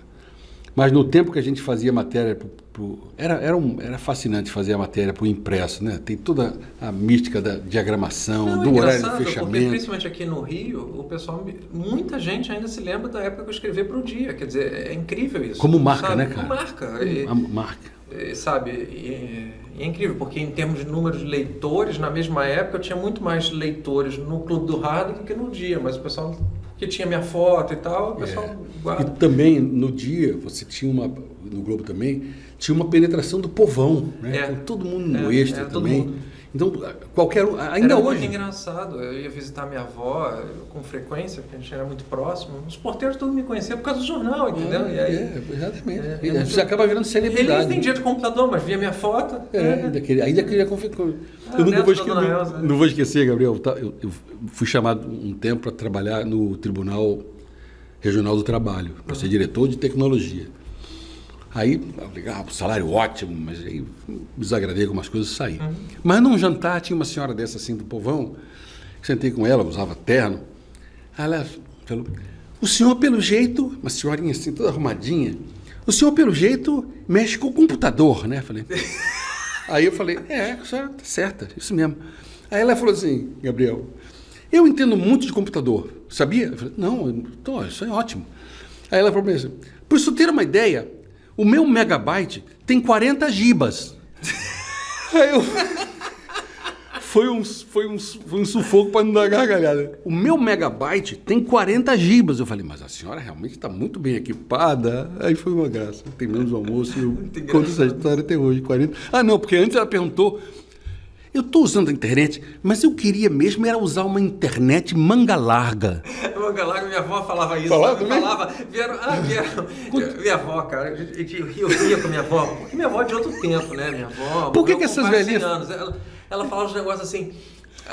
Aqui no meu prédio vieram vender uma tal da internet manga larga. Aí eu falei, não quero manga larga, nem manga estreita, não, meu filho. Aí eu só pensando, se bem que tem uma certa lógica que manga larga é o cavalo, né? Cavalo rápido, Aí eu falei, eu quero comprar várias internets manga larga. Eu falei, não, é banda larga. Aí depois ela veio com o negócio dos 40 gibas. Nunca vou esquecer aquilo, é muito bom. Mas aí... Minha avó tinha outro negócio, que quando eu era adolescente, eu tinha muito negócio de montar circuito de eletrônica, não sei o que e tal. Aí...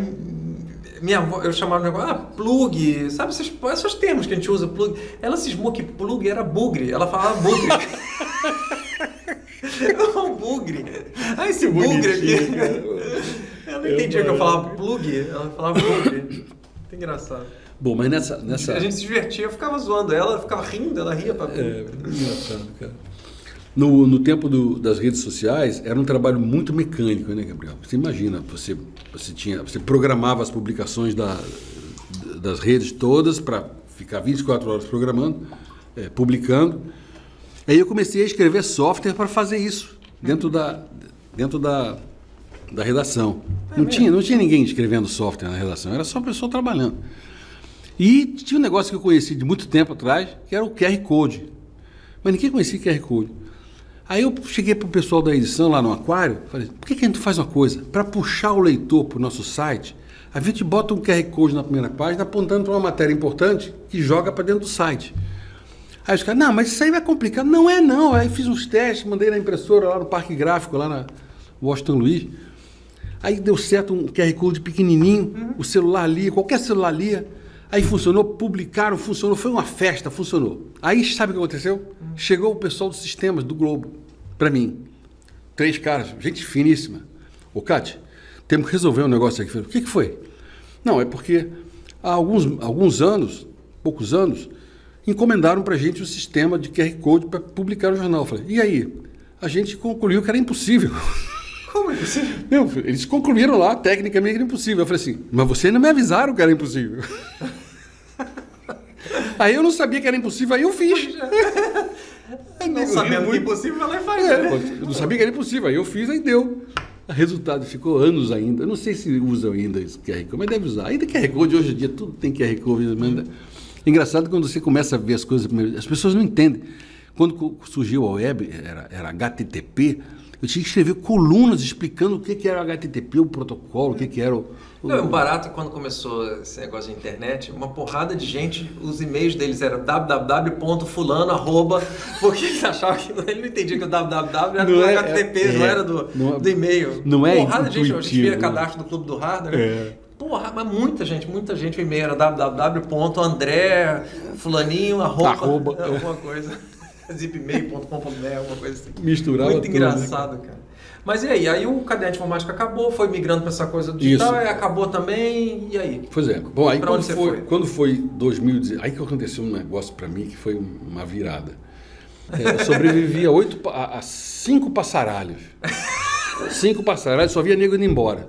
Gente que trabalhava comigo, né? O meu amigão André Machado, que também nós perdemos o André com a Covid. Foi a perda mais difícil para mim, foi o do André Machado. Você conheceu, né? E o pessoal indo embora, eu pensei, bom, aí chegou em final de 2016, desse ano onde teve a coisa, e eu ia tirar férias, eu falei assim, algo me diz que é melhor tirar algum material daqui. Aí tirei o material logo todo, botei em casa. Não precisa voltar das férias. Não, aí foi assim, ia tirar 20 dias de férias. Aí no meio das férias, um amigo lá do chefe ligou e falou, Cátia, olha, é melhor você tirar 30 dias. Aí eu falei, já entendi a mensagem, amigo. Tá bom, tirei 30 dias, apareci, cheguei lá, jogo com a carteira de trabalho, demitido, vai embora daqui. Pronto. Aí passei um tempão sem serviço. Mas aí aconteceram, aí fiquei um tempo, porque você sai, você leva uma grana, né? Você fica um tempo.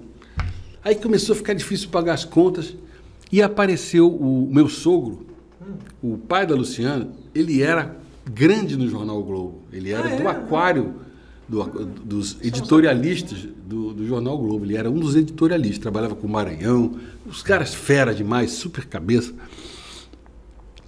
E aí alguns dissidentes do Globo, dos passaralhos anteriores, montaram uma empresa chamada Projeto Colabora, que tem matérias incríveis, né, com uma pegada muito de ecologia, de sustentabilidade. E tinha um relatório para revisar da Coca-Cola, relatório de sustentabilidade da Coca-Cola, um documento magnífico. Aí me deram, entrou para mim esse serviço, eu revisei usando o Acrobat Reader, né, gratuito, PDF, você faz as anotações, você não edita nada, você só faz... Você marca os comentários para a pessoa revisar. Sugere as substituições, entreguei e eu tinha prática de redação, então revisava bem e tudo. E aí o pessoal gostou do serviço e uma moça que trabalhava com a Colabora e com a Coca-Cola, chamada Tita Berton, Patrícia, gostou do meu trabalho e me indicou para uma empresa de São Paulo que só faz relatório de sustentabilidade e relatório de impacto ambiental. A gente volta para aquele papo, né, de como é que você faz um serviço bem feito e já vai te indicar para um outro. Exatamente, Né? O link é esse. Resultado, eu abri uma MEI, né, uma firma em 2016, antes, já sabendo que ia dar encrenca lá no Globo, abri uma firminha e comecei a emitir minhas notinhas, assim, eram 5 serviços por ano, 3, teve ano que deu 2 serviços. E de repente, cara, começou a cair na minha mão o relatório para revisar. E eu comecei a pegar o jeito da coisa e gostar do negócio, viu? E é o que eu faço. Hoje eu sou revisor. Eu sou revisor. Mas que tipo de revisão você faz? Não é só no texto para saber se o português está certo. Você dá sugestões também. Não, também dou. Porque tem a revisão ortográfica, que você vê se o texto está bom, mas tem a semântica, né? Pera, isso aqui não pode ser, porque esse rio tem um afluente aqui, não pode estar 200 quilômetros. Você faz as contas, você pega o contexto todo e analisa também, né? É uma camada acima da revisão ortográfica, né? E no início eu não tinha prática. Um relatório desse tem 20, 30 tabelas, né? Eu pegava as tabelas todas, jogava tudo no Excel e fazia as contas todas. Aí tinha pentelésimo de centavo e ângulo, não sei o quê. Entregava tudo. Até que chegou um ponto e falou assim, Cátia, não precisa revisar a tabela não, tá? Não precisa fazer isso. Não precisa também revisar o design não. A linha está fina, aqui está com fonte torta. Nada disso. Eu quero que você faça ortográfica e uma coisa semântica, alguma coisa assim. Tá bom. Aí ficou resultado. Para mim é o trabalho ideal, Gabriel. Eu trabalho em casa, de sunga, de pijama, descalço, durmo depois do almoço. Eu tenho filho pequeno, né? Levo para a escola, vejo a lição, lavo louça, penduro roupa, durmo cedo, ou então durmo 4 da manhã. Então, trabalho de onde estiver, trabalho da fazenda, da Luciana, lá, de sítio, vou para o São Lourenço, levo meu laptopzinho e faço assim, olha só, se tiver serviço para o fim de semana, me dá. Se tiver para o feriado, quer adiantar cronograma, me dá. Então, os caras tocham o serviço e eu vou para passear e faço meu trabalhinho. Quer dizer, estou feliz da vida com esse trabalho. E, recentemente, nessa empresa que chama Report Sustentabilidade, pessoas, tanta mulher, muito mais mulher do que homem, mas todas educadíssimas. Paulista é outra coisa, né, cara? É outro mundo, né, cara? Pessoal educadíssimo, pessoal cumpridor de prazo, cumpridor de palavra, pessoal trabalha legal. Aí me chamaram para a festa junina agora. Aí eu fui lá conhecer as pessoas que eu já estava quase 2 anos interfaceando por telefone e mensagem. Foi uma festa maravilhosa, conheci todo mundo. Aproxima mais as pessoas, né, cara? Foi muito legal. E agora tá aí. Hoje eu não sou mais jornalista, não sou mais sistema, sou revisor. Revisor. É engraçado como é que o mundo dá voltas, né, cara? E a gente não imagina, né, cara? Você vai pensar, começou a fazer uma faculdade, pensou em fazer física, não sei o quê, agora Vê revisor. Quanta volta, né, cara? Quanta volta. E até a coisa do casamento, né? Eu já tinha morado junto 2 vezes antes, nunca tinha tido filho. Mas você vai... O homem, em geral, é muito retardado. O homem... Eu estava vindo no metrô agora, tinha 2 mulheres falando em inglês, as mulheres reclamando. Esse cara fica em inglês, né? E se aproximando, toda hora que ele ficar me beijando. Aí depois, quando elas saíram do metrô, eu falei para elas em inglês também. Eu quero me desculpar pelos homens, que são todos retardados e imaturos, viu? Deixa ficar mais velho, porque eles vão atender você bem. Não estou passando cantada, não. É só para você ficar tranquilo que vai dar certo. Então é isso, você acaba amadurecendo. E aí, quando eu amadureci suficientemente, o papaizinho do céu lá em cima mandou, agora você pode ter neném. Aí já tinha maturidade para ter filhos, sabe? Você se estabiliza, fica mais calmo. E tudo dá certo, cara. Eu me tornei pai aos 50. Então eu sou pai e avô. Muitas vezes eu levo a criança para o seu avô está lá esperando você. Obrigado. Sou o avô. Tudo bem. Engraçado. Mas conta pra gente, Cátia, o que você gosta de fazer para se divertir? Você tem hobby? Enfim, quando você não... Você é daqueles que gostam no seu tempo livre de usar a tecnologia? Ou você é mais daqueles que gostam de se desestressar fazendo outras coisas? Como é que é? Olha, em paralelo a esse aspecto tecnológico, isso permeia a minha vida toda. Mesmo para fazer outras coisas, eu uso como ferramenta, né? Nesse tempo, foi muito interessante, desde que eu fui demitido do Globo, eu comecei a me sentir levemente deprimido. Nada sério, mas assim, porra, não tenho vontade de fazer nada. E comecei voltei a trilhar uma trilha espiritual. Desde os 13 anos, eu comecei na Fraternidade dos Mantos Amarelos, quando eu conheci o mestre Lee do Taekwondo, depois o Kim, aí comecei a fazer Taekwondo e comecei a me meti na Rosa Cruz, fui 15 anos da eubiose, teosofia, todas essas linhas, né? E estava afastado disso. Conheci também o trabalho do Yogananda, Paramahansa Yogananda, que é a Self-Realization Fellowship, também estudei bastante, Espiritismo, Chico Xavier, tudo isso aí aconteceu. Mas um belo dia, depois de eu iniciar esse processo de leve depressão, me ligou um cara que eu conheci já há 20 anos, só de e-mail, Ricardo Reich. Ô, Cátia, lembra de mim? Eu sou o Ricardo Reich. Lembra, rapaz, a gente não se conhece, mas eu claro que lembro de você. Ele falou assim, estou na Alemanha, eu visitando meu filho, e legal, ele mora aqui e tudo, e eu queria saber se você quer alguma coisa daqui. Do nada? Do nada. Eu Mas falei, que ligação mais aleatória? Aleatória, do nada. O cara nunca me ligou. Ligou assim, Ricardo Reich me liga. Quer alguma coisa? Eu pensei, cara, eu quero sim. Eu quero salsicha branca. Alemã, traz uma salsicha branca aí. Beleza, vou trazer. Aí ele chegou. Cátia, cheguei. Tô com a salsicha aqui. Falou. Tô com a salsicha aqui. Aí falou assim, mas olha só, não tinha branca, tinha vermelha. Falei, que isso, rapaz, tudo bem, vai ser uma salsicha alemã, vai ser o máximo. Eu tenho uma lata comigo até hoje do lado do meu computador com essa caneta. Aí eu falei assim, eu vou pegar aí, onde é que é? Curicica, Jacarepaguá. Falei, tudo bem. Aí eu falei, vou para aí então. Não, Cátia, espera aí, amanhã eu vou a Niterói. Aí tá bom, passou lá em casa, chegou lá em casa, trouxe salsicha, conheci ele, sentamos, conversamos. Aí do nada ele falou assim, Cátia, eu passei por um processo de depressão severa. Aquela braba que você pensa em suicídio, aquelas coisas. Aí eu falei, rapaz, que isso? E o que me salvou foi que me levaram a uma instituição chamada Messiânica. Igreja Messiânica. Minha avó era messiânica. Ah, é? Então você essa conhece. avó que eu falei? Conheço. Ah, é? Mas conta para o pessoal a história da messiânica. A messiânica é uma religião baseada na exteriorização de energia pela mão, chamada Jorei, é um termo japonês. Então você tem um altar, uma casa chama Jorei Center, um centro de Jorei, que é essa energia, e você supostamente recebe desse altar uma energia e você pode emitir nas mãos com poder de cura. Você bota na cabeça, bota no peito, e aí você beneficia essa pessoa espiritualmente e fisicamente por meio dessa emissão de energia das mãos, que é propiciada pelo uso de uma medalha chamada medalha Ohikari, ou medalha da chama sagrada, que você recebe numa cerimônia especial, num ritual todo japonês. Você tem que aprender orações em japonês. Então é toda uma... Minha avó era messiânica porque em 79 meu avô ficou muito doente e faleceu, né?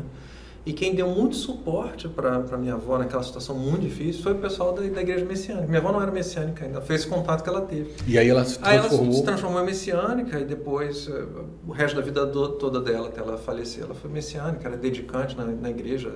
Ela às vezes era de Botafogo, às vezes abria outra, ela ia para outra. Então ela tinha medalha também? Ela fazia joelho desde que eu era criança e tal. Eu e minha mãe, a gente nunca se interessou para entrar na igreja, mas a gente frequentava. Né? Recebia joelho de vez em quando também? Então também, levava a pessoa lá de casa. Minha avó falava uma coisa interessante, assim, que a igreja messiânica é mais um estilo de vida do que a igreja, porque não te proíbe de nada, não é essa coisa de igreja proibir. Você pode ser macumbeiro, pode ir, ser flamenguista. É mais uma coisa de querer ajudar os outros, né? Essa coisa de querer ajudar os outros, né? E ela ajudava muitas pessoas, ela fazia os plantões dela na igreja, que a gente sempre aparecia gente precisando mais de diversos tipos de ajuda, cada coisa assim. É o serviço. É o serviço. Eles vão servir. Então você servia muito, você trabalhava muito. E para ela que era aposentada era ótimo, né?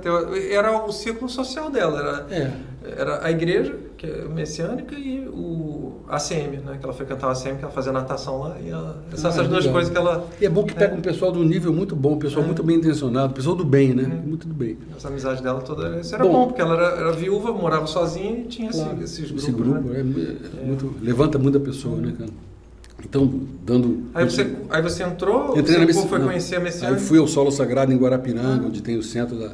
Minha avó, cara, falando em Muamba, Nos anos 80, né, porque ela era aposentada e vivia de pensão do INSS, aquele esquema todo. Sabe como é que ela ganhava dinheiro nos anos 80? Ela organizava excursão para o Paraguai com o pessoal da igreja messiânica. Porque ela podia viajar de graça, porque ela fazia a conta, né, ela botava lá na conta porque o dela era de graça, os hotéis davam cortesia porque ela era guia, não sei o que e tal. E ela ia para o Paraguai, trazia uns radinhos de pilha, os negócios todos alquimês e vendia aqui, e assim que ela ganhava dinheiro organizando excursão e tal. Aí quando o Solo Sagrado de Guarapiranga foi inaugurado, ela fazia essas excursões para o Solo Sagrado, ela que organizava o grupo lá dela. Olha só, tá vendo só? Muito interessante, né? Como é que é? Bom, no negócio da Messiânica, um belo dia eu te conheci na Messiânica, na igreja, o chefe, o celebrante é o padre, na Messiânica é o ministro, né? Ministro. Um ministro foi expulso da Messiânica. Aí eu fui saber por quê, porque eu segui esse Alexandre Guedes, adorava esse cara. Mas um belo dia lá, no Japão, o neto do Meishu Sama, que é o fundador da Messiânica, foi filmado num restaurante assistindo uma palestra de um ministro católico. Aí ele estava explicando como é que era a doutrina e o neto do Meishu Sama, que era a potestade máxima na época, né? Porque o Meishu Sama morreu, o filho morreu, a filha morreu, e ele era o cara que ficava à frente. Filmaram ele recebendo uma palestra de um cara católico e prestando atenção. E isso maculou a imagem dele na Messiânica a tal ponto de ele ser expulso da Messiânica. Então os caras mais da raiz ficaram revoltados com isso. Cara, o cara é neto do fundador, cara. Como é que tu vai expulsar esse cara? Mas tinha interesse em dinheiro, sei lá o que era, uma confusão danada. E esse Alexandre Guedes falou assim, eu sou absolutamente contra terem expulsado o neto Meishu Sama, que tem lá um nome certinho que eu esqueci. Aí ele falou, você está contra? Então tu vai expulso também. E expulsaram o cara. Que doideira. Então ele abriu um canal do YouTube, hoje está muito bem, continua sendo. Ele estudava os originais do Meishu Sama em japonês, ele sabia falar japonês muito bem. E o Alexandre Guedes um dia entrevistou um camarada que eu assisti, que também mudou a minha vida, Gabriel. Você falando fora do lado profissional. Esse camarada se chama Moisés Ezagui. Ele entrevistando o Moisés é clarividente, é um cara que tem 70 anos e é clarividente desde os 7 anos de idade, faz projeção astral, sai do corpo, o diabo faz tudo. E começou a falar da medalha, do Jorei, e aí o Moisés falou o seguinte, olha só, eu enxergo quando a pessoa joga energia. E um belo dia eu estava com uma senhora japonesa, que eu esqueci o nome dela, que ele gosta muito dela, ela é falecida. Então eu pedi para ela fazer o Jorei e eu vi a energia saindo com pulsos. Aí eu pedi assim, tira a medalha, por favor. Tirou e continuou funcionando. Quer dizer, a medalha é um símbolo apenas, não é uma coisa essencial para fazer isso. E aquilo me deu deu um curto-circuito na minha cabeça. E aí eu saí da medicina.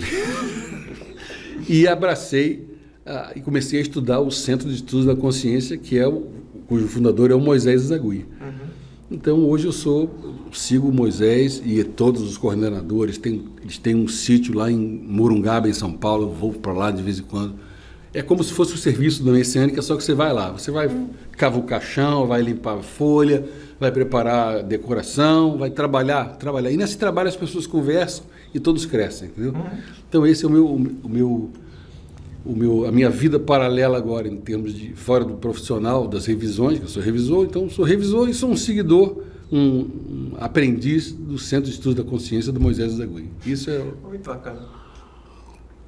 E no final das contas a gente tem que buscar aquilo que deixa a gente bem, né? Que a gente vai se sentir bem, que deixa a gente feliz.